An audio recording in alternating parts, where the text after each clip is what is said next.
안녕하세요. 집 사주는 예원언니입니다.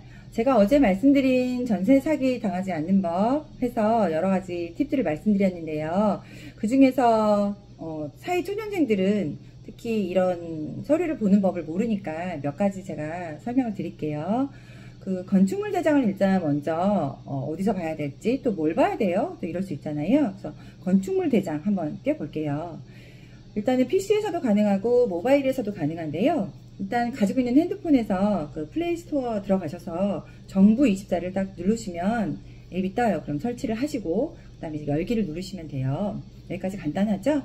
그리고 들어가셔서 로그인을 하셔야 되는데 아이디랑 이렇게 가입을 하시 간단합니다. 핸드폰 인증도 가능하고요. 그래서 일단은 그 아이디하고 비번을 만든 다음에 로그인을 하시고 건축물 대장 한번 떼어볼게요.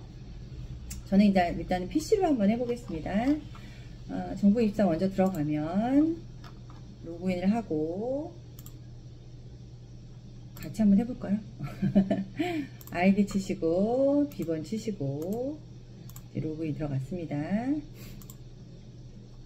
그러면 이제 화면이 뜨는데요. 자주 찾는 서비스 치시면은 건축물 대장이 나와요. 그럼 클릭을 하시면 돼요.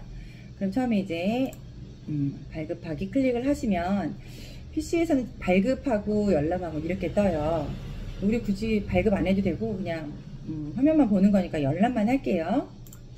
열람을 하면 주소를 건축물 소재지 이렇게 나오잖아요. 그럼 검색을 누르면 주소를 치면 돼요. 그래서 내가 원하는 주소를 쳐보면 같이 쳐볼게요. 저는 이제 당산동에 있는 거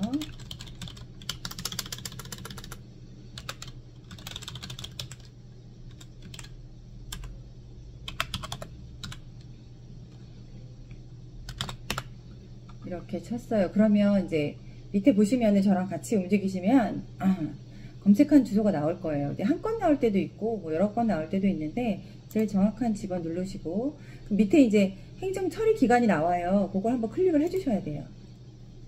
클릭을 해주면 이제 뜹니다. 이렇게 해서 그럼 이제 여기 대장 구분이 나와요. 이걸 어떻게 해야 되는 거지? 여기서 일반이냐 집합이냐 왔다 갔다 하시죠. 처음에 이제 일반에 클릭이 돼 있어요. 근데 우리는 거의 대부분 집합을 많이 할 거예요. 집합이 뭐 오피스텔이나 아파트 연립이나 이런 거는 대부분 집합에 있어요.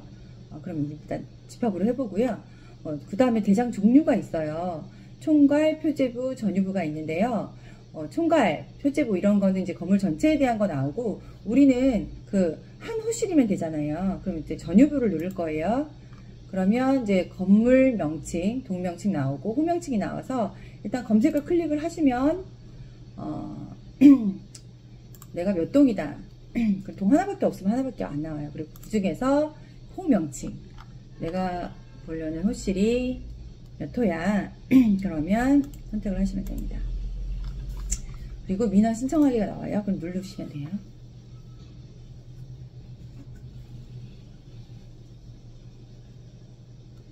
그러면 열람 문서 이렇게 해서 클릭을 하면 이제 확인이 됩니다. 여기서 우리가 확인을 해야 될 거는 제일 먼저 그 건축물 대장 뜨면 눈에 띄지 않을래야 않을 수 없게 위반 건축물은 여기 그 상단에 오른쪽 상단에 위반 건축물하고 뚝 떠요. 그래서 그런 게 없으면 그냥 위반 건축물은 아닌 거예요. 그렇구나. 일단 이거는 위반은 아니구나. 그 다음에 내가 들어가는 집 주소가 용도를 확인하셔야 돼요. 용도란을 보시면 제가 보는 거는 이제 오피스텔 보고 있어서 오피스텔이라고 나오거든요. 여기서 이제 조심을 하셔야 될 게 오피스텔, 아파트 다 좋아요. 주거용으로 낸 건 좋은데 조심을 하셔야 될 거는 여기 근린생활시설이라고 나와 있는 게 있어요.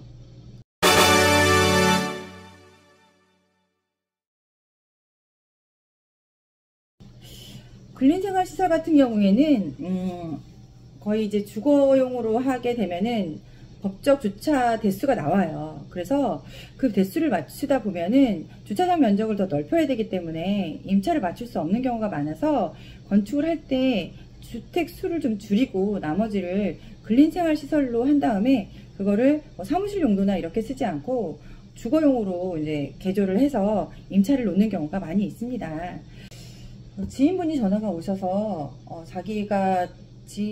자기 친구인데 오피스텔 건축을 하는 친구인데 자기한테 굉장히 싸게 전세를 들어오라고 했다는 거예요. 그래서 가보니까 너무 뷰도 좋고 너무 좋은데 나 내일 이사 갈 건데 너한테 마지막으로 한 번만 물어보고 들어갈게 이러는 거예요. 그래서 그래? 그럼 주소랑 줘봐. 몇 호인지 하고 줬더니 호수가 없는 거예요.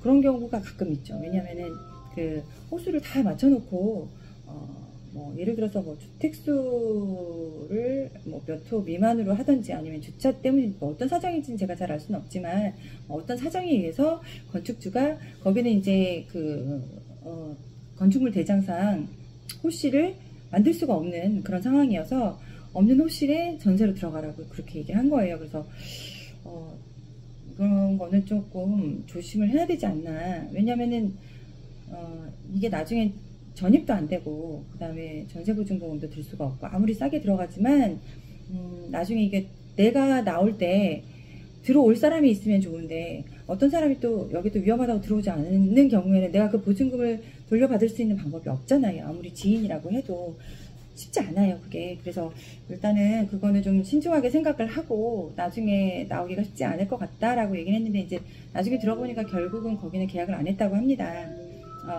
뭐 저처럼 이렇게 지인 중에 중개사가 있어서 물어보면 되게 편하겠지만 실은 중개사한테도 막 이렇게 바로 전화하기가 쉽지 않잖아요. 그리고 이렇게 편하게 아는 지인 중에 중개사 있는 것도 이렇게 흔하지 않고 그러면 이렇게 건축물 대장만 내가 정부24 들어가서 간단하게 집 주소하고 호실만 확인을 해도 이게 용도가 어떤 건지 그리고 주인이 소유자가 맞는 건지 이 정도는 확인이 가능하니까 그거는 꼭 한번 확인을 하시고 들어가시기 바랍니다.